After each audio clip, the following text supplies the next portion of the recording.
Welcome back to another episode of the Simple Pin podcast. If you are listening in your podcast app, just know that you can watch this episode on YouTube. If you're on YouTube, yes, I am in my she shed here. If you are new to the podcast, in 2016, I converted our garden shed to my office. It's called the she shed. It's a really small little building. I have a couch back there, my YouTube recording stuff, and I have a walking pad in here, a stand-up desk, a heater, an air conditioner. It's really the most magical little place ever, but it is cold. I am from the Pacific Northwest. I live in Portland, Oregon, and even though it is sunny outside right now, it's freezing. So yes, I am wearing a scarf and a cap here while I record this. So today we are going to be talking about the Pinterest algorithm and what we know about it, what we don't know about it. So I want to dive deep into that, plus share with you an article that Shopify did about understanding the Pinterest algorithm that I thought was really super helpful. I'm going to link that below in the description so you can go read it for yourself. But we run weekly education for our team. It is really important to me and has been important to me the whole time I have owned my agency that anybody who works for me needs to be just as educated, if not more, than me. So we have someone on our team who specifically does Pinterest education. And what that means is that every single Monday, our team gets an internal document with all the latest links about Pinterest, as well as highlighting something that our team needs to learn a little bit more about. We have been doing this since 2017. So you can imagine our Google Drive is filled with thousands of weekly education notes because we believe as an agency, we need to keep Pinterest top of mind. We need to be sharp. We need to be educated in order to serve our clients as well as teach you here on YouTube and on the podcast. So if you're interested in working with our team, you can simply go down below and click on simplepinmedia.com/services to figure out a way that we can work for you and take all the education, all the knowledge that we have and apply that to your business. So one of these education reports was understanding the Pinterest algorithm. I think it's so important for everybody to understand. We will never, ever, ever know the full extent of any algorithm on any platform that is out there. In fact, if you didn't know what this whole TikTok thing is about, it's about the algorithm. And it's about the fact that the main company does not want to sell this algorithm to be known by any other company. It's very secretive. So companies will move mountains to keep their algorithms secret. But we can all get an idea of what the algorithm is based on our experiences, based on our learnings from other people. And the highest level I can explain the Pinterest algorithm is like this. And then we're going to go into deeper into this article so you can understand it even more so that you can frame up your marketing in a way that really helps you target people in the algorithm.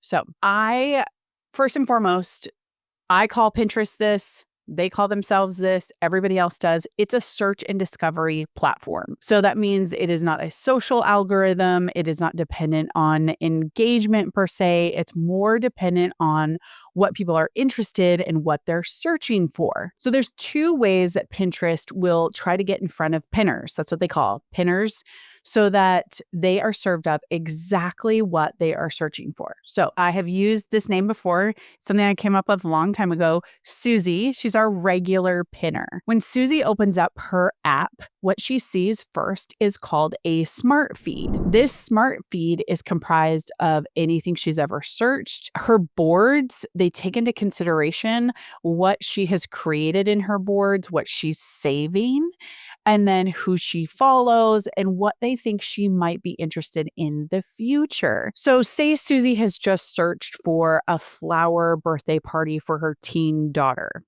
The next time she opens up the app, she's going to get served up with a little bit of information about flower birthday parties for her teen daughter. But we also know that she searched for recipes in the past and fashion. And so that will be infused in there as well, alongside ads that Pinterest wants to show her. Pinterest ads are what they call native to the platform. They kind of integrate in really easily to where you don't always know if it's an ad or not an ad. Once you become a seasoned marketer, you can spot it really quickly when it says promoted by. But for the most part, if you're just looking at the image, it's hard to tell because they're the same size as every other image on there, or they're a video. So they just kind of infuse into the platform. So the goal is that Susie looks at her home feed, her smart feed, and she's like, this is awesome. Like, okay, I'm going to click on this. I'm going to save this. I'm going to keep scrolling. And she goes down a rabbit hole for whatever she's interested in. Then there is a second place, and that's called the search feed. So now if Susie opens up the app and she's like, well, I think I'm going to search today for travel trips to the Grand Cayman. So she searches for that. And what she gets is what's called the search feed, exactly what she searched around travel tips to the Grand Cayman. Pinterest wants to show basically the best, most well saved and clicked on pins that exist on the platform. Search feeds don't change, meaning I will search travel tips for the Grand Cayman, Susie will search, and somebody else will search. We'll all get the same thing, but our home feeds are all different. They are unique to us. In fact, there's a setting inside of your settings in Pinterest that's called Tune Home Feed. This is actually a user tool because they want pinners to be able to tune their home feed based on things that are happening. In fact, it really came about with some sensitivity. Maybe if a woman was pregnant and she had a miscarriage, she really didn't want to see anything about baby anymore. Or maybe she was searching for weddings like crazy and she's planned her wedding and she has moved on. She doesn't want to see anything more about weddings. This allows her to tune her home feed so that she's not getting anything she's no longer interested in. I have actually used this before when I did a big trip a while back about Portugal, and I really didn't want anything about Portugal anymore. I love Portugal. I want to go back 100 times over. But I'm not in my first trip kind of planning phase. And so you can say, don't show me anything more about Portugal. It's a really helpful tool. So the algorithm is taking a look at a few different things in order to populate both the home feed and the search feed. So that's where we get into Shopify's article. So let's talk a little bit about that. Hey there, sorry for the interruption, but this is something that I don't always talk about in every video, so I want to make sure you know. We have a Pinterest keyword planning guide that covers over 10 plus categories and niches. It has so much information there that will not only inspire you to use new Pinterest keywords, but also might help you inspire creating content. So what's inside? We have tons and tons of pages of keyword ideas, how to use and not use keywords, some seasonal and non-seasonal keyword ideas, plus a place to brainstorm and take notes. And it's yours totally free. Click on the link below in the description to get the free keyword guide and begin getting started on really creating a great SEO plan for Pinterest. Okay, back to the video. Number one is domain quality. So Pinterest evaluates the reliability of a website linked to each pin. Consistent clicks and low bounce rate signals high quality content, increasing your website's visibility on the platform. Pins that lead to broken links will not get traction and they may actually be penalized. So here's what this means is that if you are actually giving somebody really great tips, they come to your website and they stick around for a little while, more of the same habit is really, really good. But more of this click there and then bounce really fast, that is not good. Now, you should always know that Pinterest users, they are bouncy. They really frame up if they want something really super fast. So sometimes there's not a lot of control that you have over domain quality, but it's really important for you to pay attention to 404 links coming to your website and paying attention to your pins going to the right place in order to increase engagement. If somebody sees a pin on Pinterest and they come to your website, they want to know, oh, you have the answer for me, or at least the beginning of an answer. I want to learn more about your product. I want to read more of the article. This is a big reason why I'm pretty bullish on keeping rich pins on. Rich pins are a feature on Pinterest where you could add some metadata that allows Pinterest to know that this is your pin, it's your website, and it gives sometimes ingredients, it gives product information, it gives a lot of good information for the pinner to see before they click, allowing them to be qualified before they get to your website. This increases the chance that they're going to stick around. If you want to know about rich pins, I will link below in the show notes. I wasn't planning on talking about them, so I'm going to make myself a note right now to link in this document because I always forget. It's classic, right? I will be recording an episode and I'm like, oh my gosh, it's so great, and then forget to put the link. I will link to that rich pins post so you can learn more about it. And number 2 is pin quality. So pinners evaluate the quality of each pin based on its engagement, like saves, likes, and comments, which I'm going to put in brackets right there. I don't think those are as important. And they say shares. Now, I disagree with Shopify a little bit on this, where likes, comments, and shares, yes, they're important, but I think saves is number 1. And then I think clicks is probably number 2. So these engagement metrics that they're talking about, I think you don't have to work super hard to get that, because if you have a bunch of saves and you're coming up high in the search feed, people will naturally comment. And I share pins with friends all the time. And so these things kind of just naturally happen. I don't think there's a whole lot you can do to get that, but you can create really awesome pins that people want to save and that people want to click on. How do you do that? The biggest way that you do that is by making sure that your pin really illustrates what it is people are getting on the other side of the click. It piques their curiosity. It hits them right where they are at. So pin quality matters. Number 3 is pinner activity. Accounts must consistently pin engaging content and interact with their audience to maintain visibility. Key word there is consistency. So simply posting pins without engagement can result in lower rankings. Active participation, such as commenting, replying, and saving content, helps boost your pair quality and reach. I again have a little bit of debate on this, but it's definitely something worth testing. We've tried it a couple of times on our accounts, but basically what they're saying is that if you are an active participant on the platform, you're actively adding pins to the platform, that is a good thing. But if you're also saving other people's stuff, then that can also be a sign of good pinner activity. So I would say commenting on other people's pins, replying, that's going to come with the people who are already commenting on your stuff. I don't think you have to go out and comment on other people's things. I think due diligence and comment to the people who are commenting to you. So if somebody has an authentic comment, which on Pinterest, there's a little bit of spam comments, and then there's also some really good authentic comments. Let's say you have a recipe and people are maybe commenting that it was working or it was not working, comment back to them and engage with them.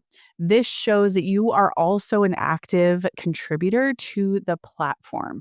You're not just throwing your stuff up there and being like, well, I hope it works, but you're actually engaging on the platform. Topic relevance was on their list as number 4. It says Pinterest analyzes keywords, titles, descriptions, and even images or videos to determine content relevance. Pins that align closely with a user's search, boards, and recent activity are more likely to appear in their feed or search results. Improve your relevance by using audience-focused keywords, clear descriptions, and titles, and eye-catching images. I feel like this is a no-brainer, but I want to break it down a little bit. So the Pinterest algorithm is taking into consideration all that you do. So that will be your board names, your board descriptions, your pin title, your pin descriptions, and it's putting them all together to figure out who you are and what you do. It's also using the visual search tool to look at your images to make sure it closely aligns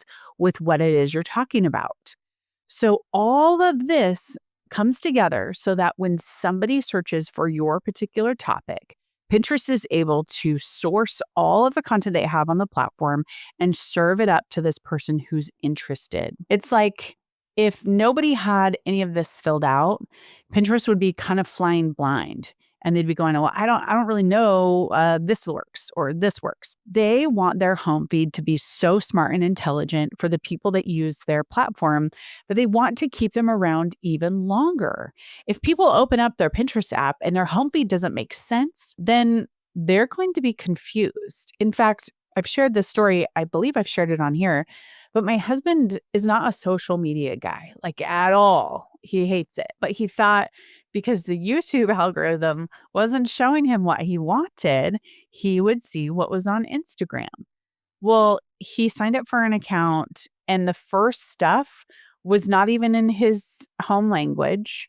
It was not even really relevant to him at all, even with the data that he'd given them signing up for an account.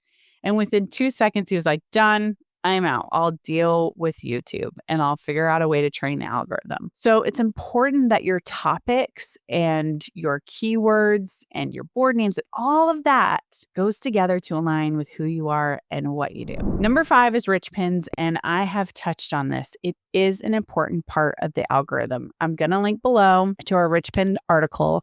It's constantly updated with all the information that you need, but these pins automatically sync all of that information. So number 4, making sure you have all of that information in there, it kind of gets pulled over automatically. It's a really good way to combat stolen pins. It's a really good way to prevent anybody from taking your content. It's all connected to you. So those of you who are like, why is this a big deal? Like, just have the rich pins turned on. In the food creator community, this is a pretty big one because they don't want to have ingredients on the pin because they want people to click. My encouragement to those who are wanting to test that out is you can test it by turning it off and turning it on. But I would highly recommend you leave it on so that you can get more qualified traffic to stick around longer on your website. It's a really, really helpful tool and it contributes to search. Okay.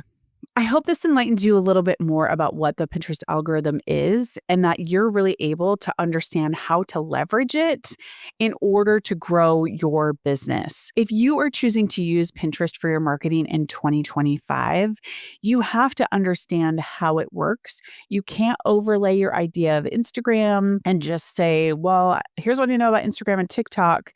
Let's hope it works on Pinterest. That's just not the way to do it. Pinterest is a search and discovery. It is very interested in making sure pinners who open up their app have exactly what they want. And they depend on you, the creator, in order to bring them great content to serve them up in their home feed. Alrighty, what have you learned about the Pinterest algorithm? What have you heard over the years? I would love to hear from you. The best place that you can do that is over on YouTube. We have a lot of active commenters over there on our podcast videos. It's really great. I go in there every single day. I comment back. We are not actively using Instagram right now, so it'll be a little tough for you. You can DM us over there. Somebody does check it every once in a while, but for great conversation, join us on YouTube. Go to youtube.com/simplepinmedia. Alrighty. Thanks so much for listening.